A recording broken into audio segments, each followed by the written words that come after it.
update you on a number of things related to this week's flood event in Windsor, Tecumseh, and Lakeshore.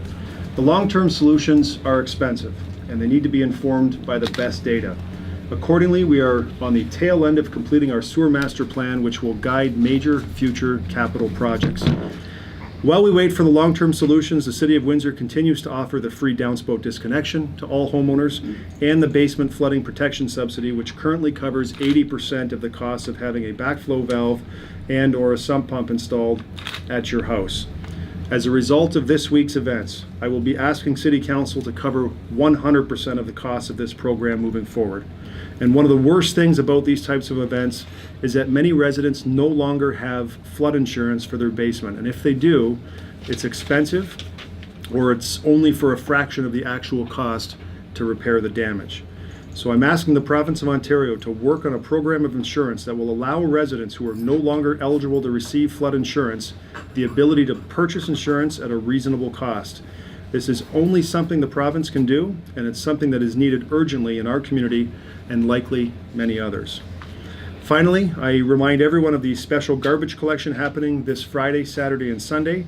Please leave your garbage curbside and it will be collected. Obviously, our collection crews have limitations in terms of how much, you have wet material, how much they can lift, how much they can manage, and we want to make sure that they're working in a safe environment as well with nails and things that you commonly find in building products.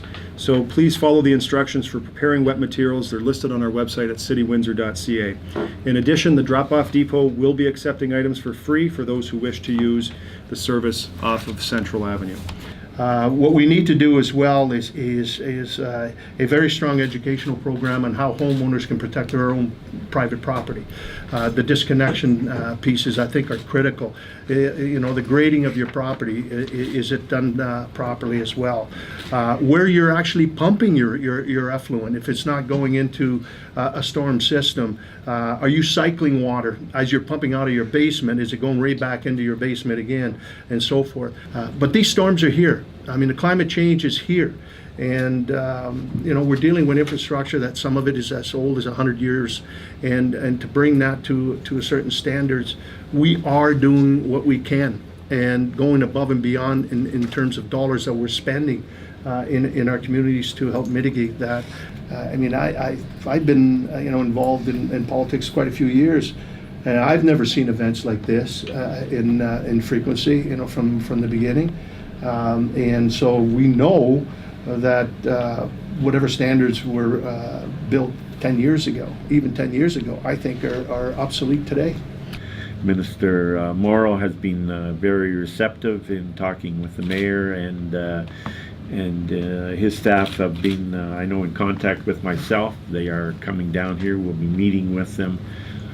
We've been notified that it's not necessary to declare this a disaster area, that they'll be down and come down and make their assessment, and that, according to the Premier today, we'll get some help for our people. So much like the Warden said what happened last time, is we notify that we have a significant event, a disaster type event. They send a team down from the Ministry of Municipal Affairs. They do an evaluation. They then make a recommendation to the minister. The minister says yes or no. Once he adds the communities to the list, that opens the program for residents to apply under the criteria of the program for reimbursement of eligible costs. I know some folks have been disgruntled and disappointed in the past as they've applied through that program and either been denied or they've only seen a portion of their claim reimbursed, but it's the only tool that the three of us have.